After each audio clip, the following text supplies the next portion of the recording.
Bienvenidos a una segunda emisión de En Contexto con este servidor Carlos Arellán Solórzano desde Caracas, Venezuela, para la agencia Venezuela News. Como todos los jueves a las 5 de la tarde con esta cita para conversar sobre los temas más relevantes en el ámbito internacional. Uno de esos temas que concita el interés de la audiencia, del periodismo y de la política es lo que sucede en la Argentina. Y para pulsar lo que sucede en el país suramericano nos vamos a enlazar con el sociólogo, profesor universitario, también periodista, columnista, es panelista de un medio de comunicación local, C5N, Jorge Elbun, a quien damos la bienvenida a este espacio. Jorge, saludos. Hola, ¿qué tal? Muy buenas tardes. Gracias por el contacto. Bueno, vamos a comenzar revisando la actualidad de Argentina, el tema que nos convoca. Y la pregunta tal vez más sencilla pero profunda. ¿Qué está sucediendo? ¿Cómo están las cosas ahora en la Argentina? Ya casi 2 meses del gobierno de Javier Milei, que parece que ha sucedido en tan poco tiempo lo que pareciera hubiese sucedido antes una década. Sí, efectivamente, en 2 meses de haber asumido Javier Milei, nos encontramos con un gobierno en descomposición. Un gobierno en descomposición, producto básicamente del aventurerismo, de la improvisación, de la falta de capacidad para generar articulaciones, consensos y debates políticos de cara al Congreso, teniendo en cuenta que Javier Milei ganó las elecciones en segunda vuelta del Poder Ejecutivo, pero el Poder Legislativo carece de fuerza real como para posicionarse. De hecho, no tiene más que el 10% de los congresistas de la Cámara Baja de Diputados y menos del 8% de los senadores propios. Es decir, que sin tener capacidad de imponer la voluntad dentro del Congreso, pretendió que esta institución, en sus 2 cámaras, aprobasen un conjunto enorme de normativas incluidas en la llamada ley Omnibus, que en realidad originalmente eran nada más ni nada menos que 660 leyes.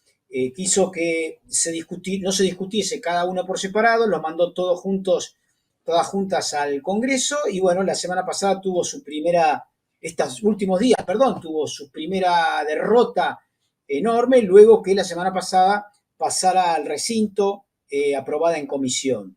El proceso de degradación que se está observando dentro del gobierno incluye una ruptura con quienes eran sus aliados más cercanos, lo que nosotros en Argentina llamamos la oposición light, que han deshecho los acuerdos y han generado esta estrepitosa derrota que está viviendo el actual presidente, que ni siquiera está en la Argentina. Se fue a pasear a Israel, a provocar a los países árabes, advirtiendo que iba a pasar la embajada de Israel, la embajada argentina en Israel de Tel Aviv a Jerusalén, cuando en realidad tampoco lo puede hacer por motu propio, tiene que enviar una ley al Congreso para que ésta sea aprobada. O sea, una suma extraordinaria de desguisados, de contradicciones y de voluntarismo megalómano que ponen obviamente al gobierno de Milei en una situación de muchísima debilidad. Jorge, me estás hablando de un plano de descomposición y en tan poco tiempo para un gobierno recién electo y con más del 55-56% y de una ley bastante ambiciosa, ley ómnibus o ley base para darle más libertad a los argentinos, es más o menos el nombre que tiene este instrumento. ¿Cuáles son los aspectos que cubre o cuáles son las transformaciones que Milei pretende hacer a través de esta legislación y la cual ha generado resistencia en el Parlamento y que incluso no se la compren algunos elementos de esa oposición dialoguista o amigable, como lo estás mencionando? ¿Qué aspectos cuestionables contiene esta propuesta de Javier Milei?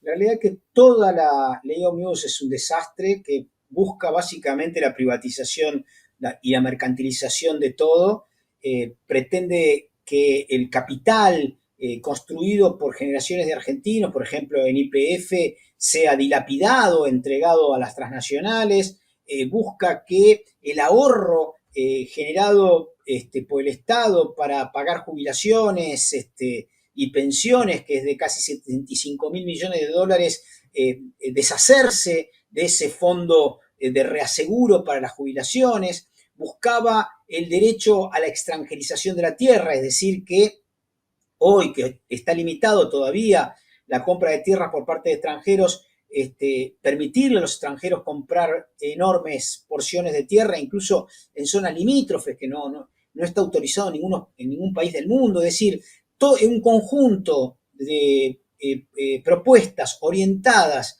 ultraliberales, orientadas básicamente a que los grandes transnacionales y los monopolios locales hagan negocios y que obviamente el capital acumulado estatal por un lado y las regulaciones que benefician o que defienden a los sectores más vulnerables, destruirlas de un día para otro. Pero con esas iniciativas tan polémicas, que no las ocultó en parte Milei porque habló justamente de venderlo todo, privatizarlo todo, incluso dolarizar, y de propuestas tan polémicas, ¿cómo así le llegaron a votar los argentinos? ¿Qué estaba sucediendo antes que prefirieron sellar la boleta por este hombre que parece un cheque en blanco? No, lo que pasó en Argentina fueron dos grandes, específicamente a nivel local. Por un lado, tuvo que ver con que la campaña fue confusa porque Milei dijo dos cosas: que iba a terminar con la inflación rápidamente, y como es economista, mucha gente le creyó. Y lo otro que dijo es que iba a ir contra los sectores del privilegio, a los cuales llamó la casta. Gran parte de los sectores engañados de la sociedad creyeron que en la medida de que él llegara al poder iba efectivamente a cumplir con estos dos objetivos. La realidad es que hoy por hoy tenemos un 25% de inflación mensual, es decir, no ha terminado con la inflación ni hay visos de lo que lo pueda realizar, por un lado, y por el otro lado, ha puesto en evidencia en 2 meses que la casta a la cual se refería no eran los sectores del privilegio, sino básicamente los sectores populares, a quienes está castigando fuertemente con medidas desde el gobierno. Algunas estaban propuestas en la ley ómnibus y otras básicamente aparecen ya en el marco de un decreto de la necesidad de urgencia que está vigente, pero que en las próximas semanas puede voltearse en el Congreso. Veremos a ver cómo se dilucida el tema del decreto de necesidad de urgencia, pero objetivamente, a menos de 2 meses de haber asumido, ha dilapidado gran parte de su capital político. Jorge, a estas alturas, apenas a 2 meses, ¿cómo le ha cambiado la vida a los argentinos? ¿Cómo estaban antes y cómo están ahora? La verdad que hay una causa de la grave frustración vivida con el gobierno de Alberto Fernández, que traicionó la voluntad de Cristina Kirchner, y eso es el fundamento básico de por qué Milei ganó las elecciones, ¿no? Es decir, hubo una frustración previa, los argentinos estábamos mal, había una inflación, terminamos una inflación en el año 2023 del 150%, pero marchamos este año a tener una inflación quizá del doble. Es decir, que eso que pretendía mejorar Milei no solamente no lo cumplió, no lo va a cumplir, sino que seguramente lo va a empeorar. Y eso que me dice que va a empeorar, ¿cómo están viviendo los argentinos? ¿Cuánto se ha degradado su poder adquisitivo? ¿Cómo están haciendo para comer? Porque uno ve el caso de C5N, donde recogen a diario testimonios de las personas y hablan justamente de los desafíos que tienen a diario para poder subsistir. ¿Cómo están afectando estas medidas que todavía están esperando la parte gruesa de sus efectos en unos meses?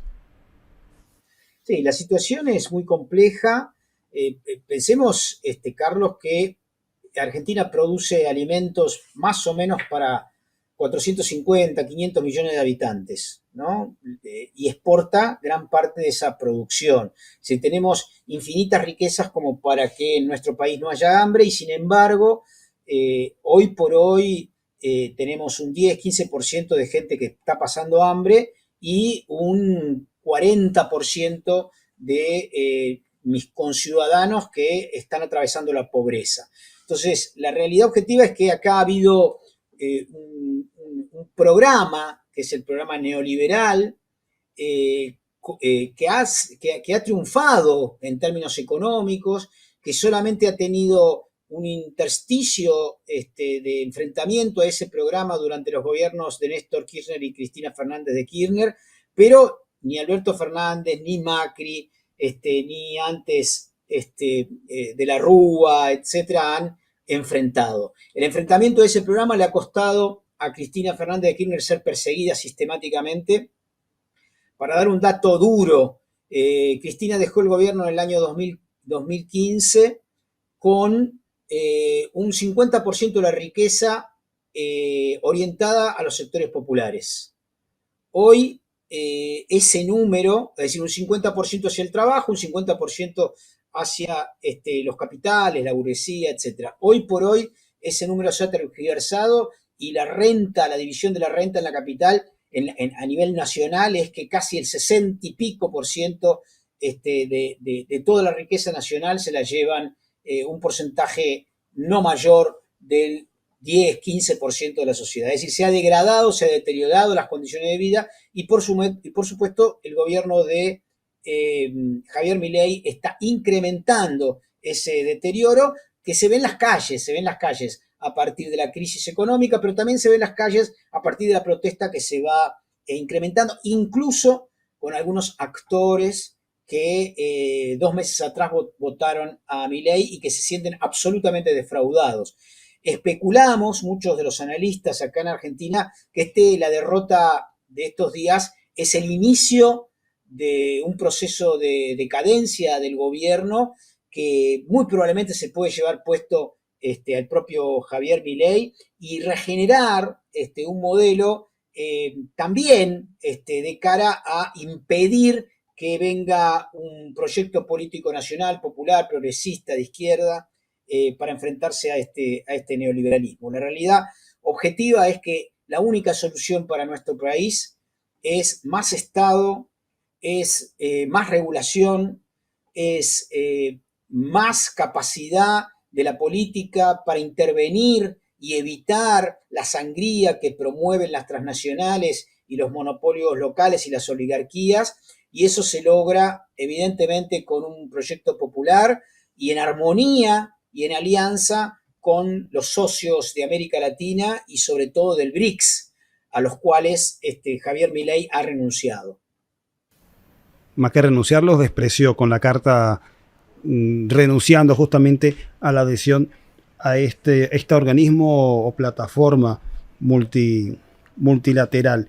Justamente estás hablando de una fórmula de soberanía, de más intervención del Estado, de más regulación para poder salvar a la Argentina, pero la propuesta al contrario de Milei es la de desregularizar, incluso una propuesta no muy soberana, que es la dolarización. ¿En qué quedó este proyecto de Javier Milei? ¿Va adelante? Sí, ¿Lo echó a un lado? ¿Era solo propaganda? No, ese es el gran objetivo de Milei, pero para hacerlo también tiene que pasar por el Congreso. Y no veo, y sobre todo, digo, el ingreso del proyecto Ómnibus entró por la Cámara de Diputados, donde tiene un poquito más de apoyo que en senadores. En senadores no hay ninguna posibilidad que un proyecto de esas características pueda avanzar. El rey está desnudo, Javier Milei creyó su propia megalomanía y creyó que al ganar las elecciones iba a poder hacer lo que quería, que no existía contrapesos institucionales como efectivamente los hay en la Argentina, y esto lo ha generado lo que nosotros llamamos el síndrome de Nerón, ¿no? Que encaprichado con sus proyectos busca quemar Roma, ¿no? Busca destruir en todo caso las provincias de nuestro país, dijo que los gobernadores eran traidores, etcétera, y yo creo que en realidad esa situación lo lleva a una mayor debilidad y a un aislamiento cada vez más profundo. El lunes va a estar en el Vaticano junto con el Papa Francisco, que sin duda va a poner en evidencia frente al mundo el desprecio que siente por un personaje patético, desquiciado, odiador, que en realidad no carece de compasión, sobre todo hacia los que sufren más, cosa que el Papa Francisco tiene como principio indudable. Eso lo veremos seguramente el lunes, será un mensaje muy claro de Francisco para los argentinos y para el resto del mundo, porque el Vaticano obviamente tiene un posicionamiento soberanista, emancipatorio, defensor de la naturaleza, de la humanidad, ajeno a la lógica mercantil que ofrece Washington y sus adláteres locales, como por ejemplo el propio Javier Milei. Bueno, una reunión con el Papa Francisco que me imagino que será ya en privado, le reprochará un poco las colas del hambre y la reacción de su ministra de Capital Humano, que justamente no tiene un perfil muy humano con los más necesitados, a los que le dijo, bueno, el que tenga hambre, que venga uno por uno, pero una vez que las personas hacen la fila, no los recibió porque no los había convocado. Es un episodio que sucedió en estos días, ¿no? Sí, y solo incluso la nominación del ministerio que dirige la señora Petovelo, que en realidad tiene como antecedente haber sido profesora de yoga de Milei, ya solo eso es una provocación, porque la vida humana no es un capital, ¿no? Ellos creen que todo es mercantilizable y nosotros creemos que de ninguna manera podemos pensar en la capacidad de trabajo humana, en la capacidad del trabajo humano como algo ligado al capital, es lo contrario, es algo creativo, debe ser algo vinculado a la vida y no necesariamente al mercantilismo que supone la palabra capital. Y en ese sentido, Petovelo, la actual ministra de ese ministerio, es coherente con la lógica brutal del neoliberalismo, que tiene obviamente como socio protector a las transnacionales, al complejo militar industrial, a Wall Street y por supuesto a la lógica de Washington que avala, que empuja y que advierte como un simpatizante propio a Javier Milei.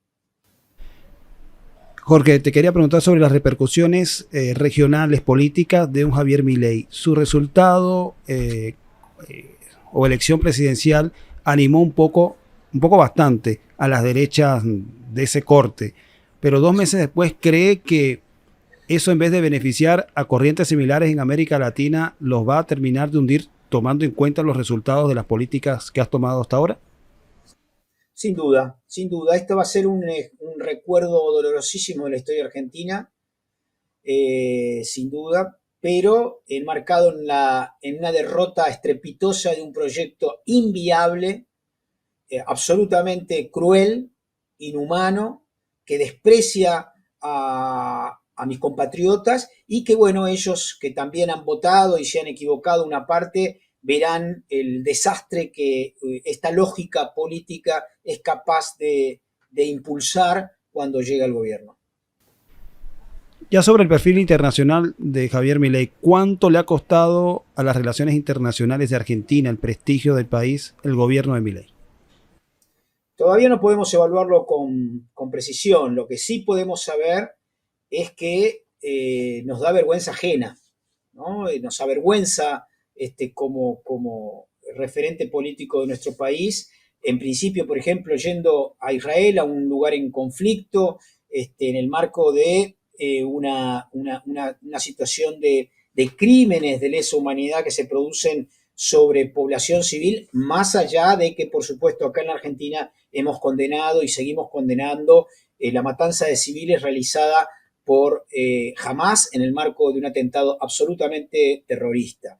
Más allá de eso, de ninguna manera se justifica el bombardeo de la población civil que se realiza en Gaza, hecho que condenamos absolutamente la mayoría de los argentinos, pero que bueno, lo que hace Javier Milei es traer conflictos a América Latina ajenos a nuestra realidad, incluso avalando políticas como de Israel y de Estados Unidos que traen guerra a la humanidad, que de ninguna manera son motores o vectores de paz, sino básicamente de conflicto internacional. Y lo hizo también 2 meses atrás, cuando invitó a Zelensky, otro de los actores centrales de la lógica bélica en el mundo, involucrando a la Argentina en un conflicto en Europa Oriental. Es decir, los dos países que visitó fueron Estados Unidos e Israel, los dos países que votan contra la Argentina sistemáticamente en relación a los derechos inalienables de nuestro país sobre las islas del Atlántico Sur y las Malvinas. En ese sentido,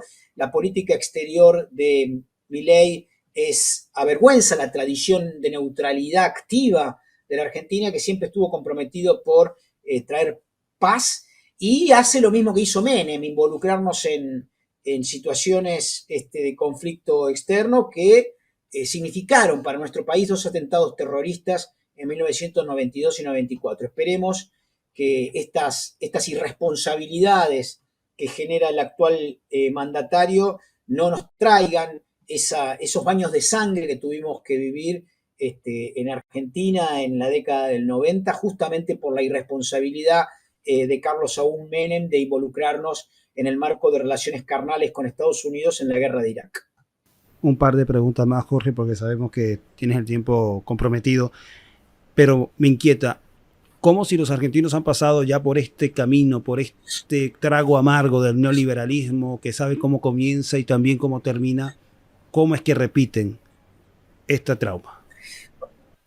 Es una extraordinaria pregunta, Carlos. Yo creo que hay dos elementos de análisis ahí. Uno, que debería ser autocrítico de la lógica política progresista, nacional popular y de izquierda, de no haber llevado el debate político para poder formar sobre todo a los nuevos ciudadanos, a los jóvenes, en el marco de políticas de responsabilidad comunitaria y colectiva, patriótica y soberana. Eso es, yo creo que una autocrítica que debiera hacer el movimiento popular en la Argentina. Un segundo elemento clave es la frustración del gobierno de Alberto Fernández. Se le prometió a la sociedad algo y se la traicionó. Y un tercer elemento es internacional, digamos.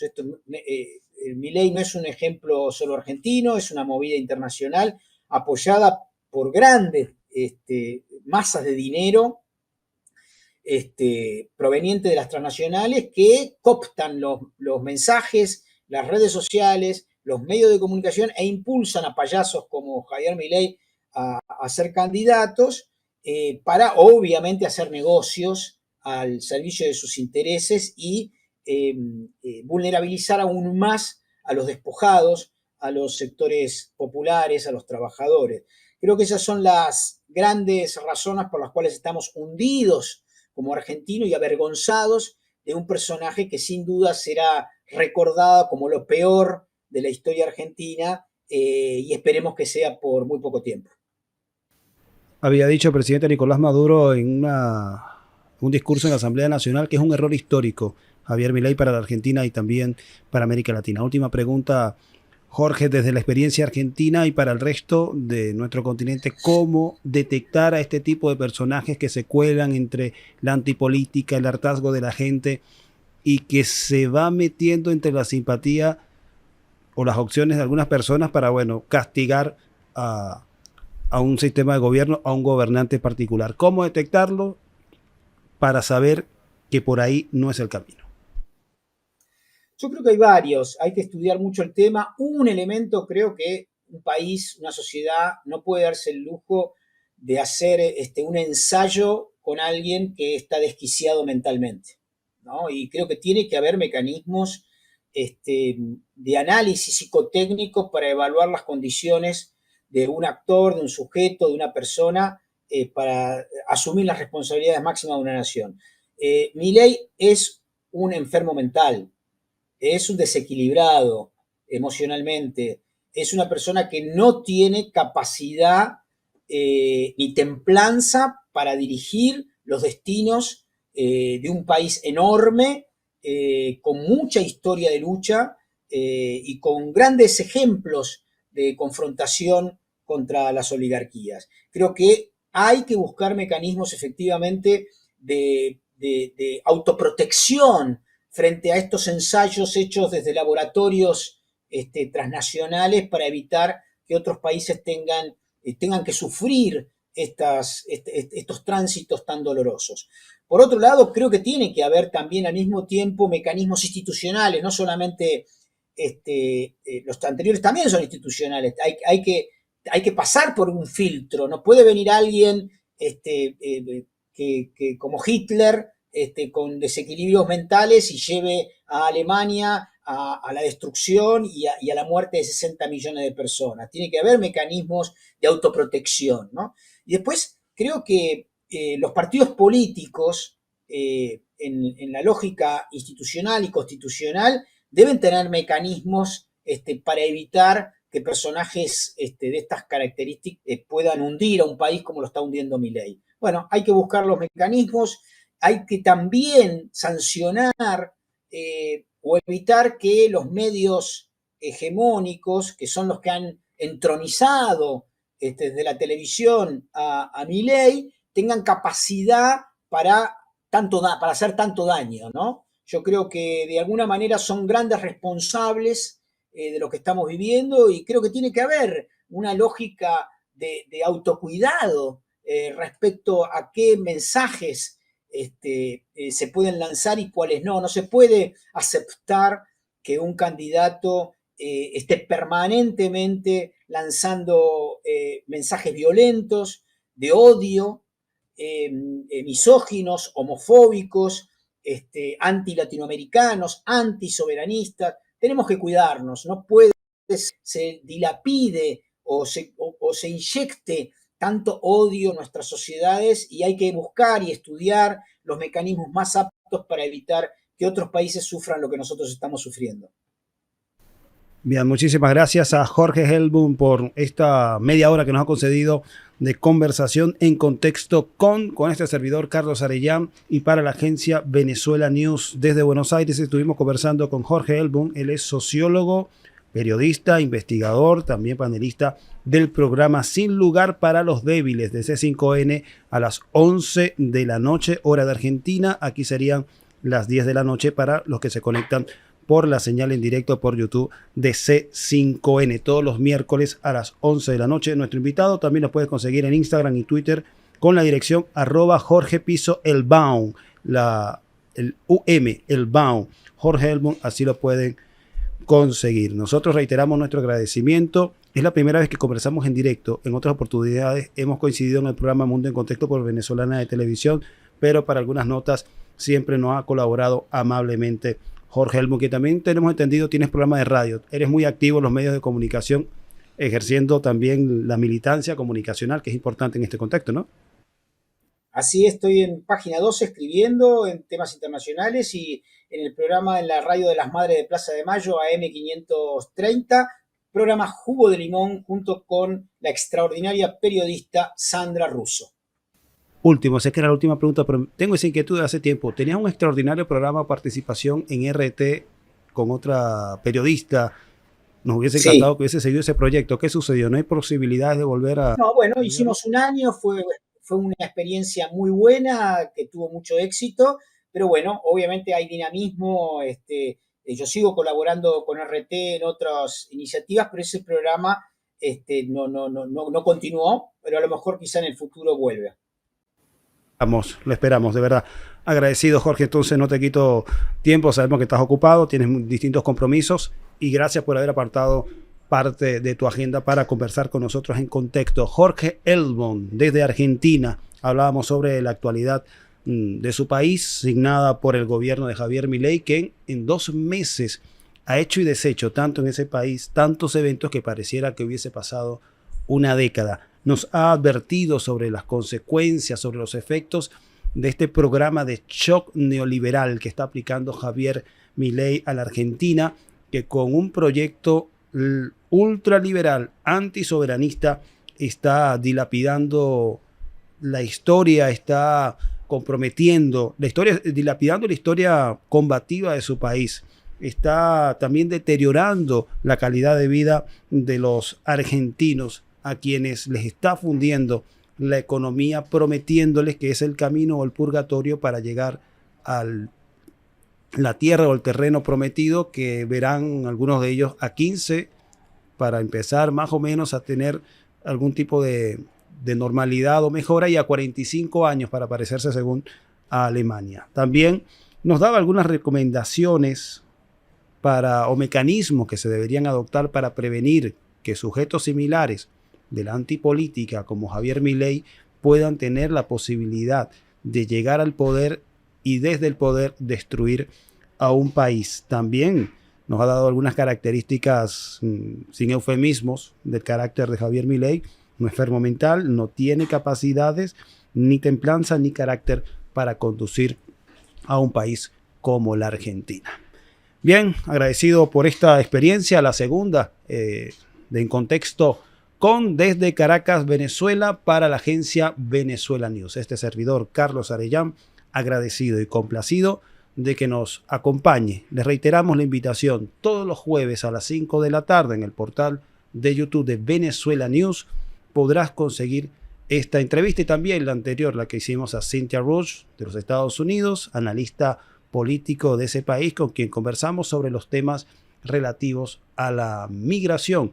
Una de sus intervenciones posteadas en el TikTok tuvo bastante repercusión e interés. Seguramente las que surjan de esta entrevista serán iguales. Bueno, les reitero mi saludo, que tengan muy buenas tardes y nos vemos el próximo jueves a las 5 de la tarde.